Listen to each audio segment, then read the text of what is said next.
So the last video I made was about intimacy with God, according to the revelation we had from James chapter 4, verse 5. And so you say, Arthur, I really want that. I really want to have an intimate relationship with God. How do I do that? And that's a good question. And I would like to have had somebody share with me some of the things that I'm going to share with you years ago. I became a Christian when I was about 12 years old, and that was 43, almost 44 years ago. So I've been walking this walk a long time, and I wish I had somebody to share some of the things with me then that I've learned along the way. But there's 3 steps that you can take that'll help you. And these are the steps that Jesus took. We see him in the Garden of Eden. Not the Garden of Eden, I'm sorry, the Garden of Gethsemane. And he's been praying, and only the Gospel of John goes into any depth to what he was praying there. Most of them just hit and miss, probably because they were all asleep and didn't many of them know what was going on. But Jesus says, Father, not my will, but thine be done.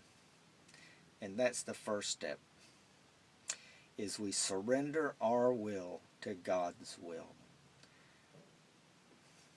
So how do I do that? You take your wants, your desires, your hopes, your dreams, your outlook for your future, all that you want out of this life, and you surrender that to the will of God and trust him to work his will in your life, and be willing to accept his will whether you like it or not. That's the first step.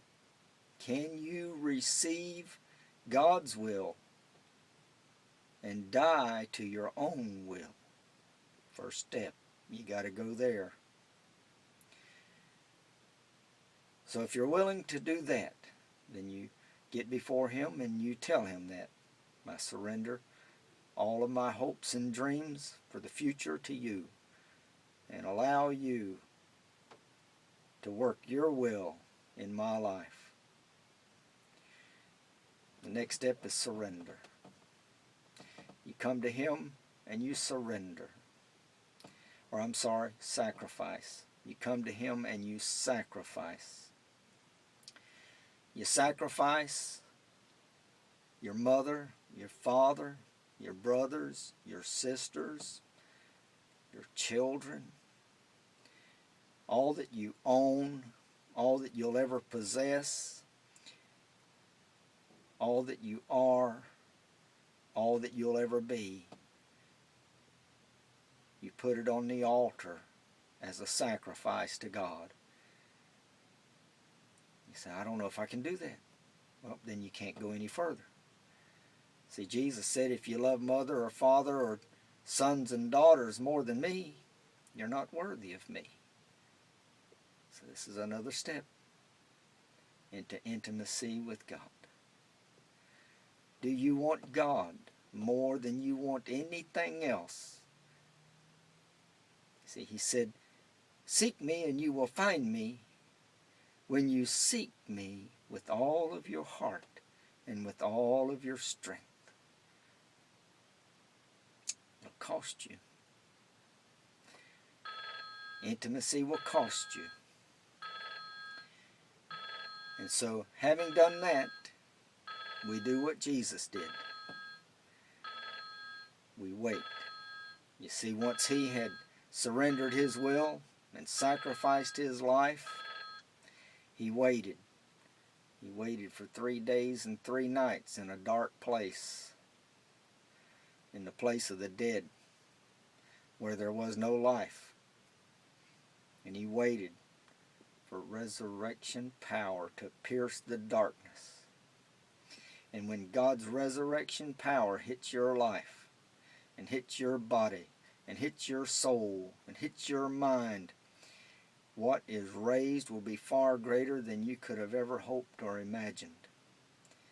And out of that will be birthed that intimate relation with God. If you want it, it's there to be had.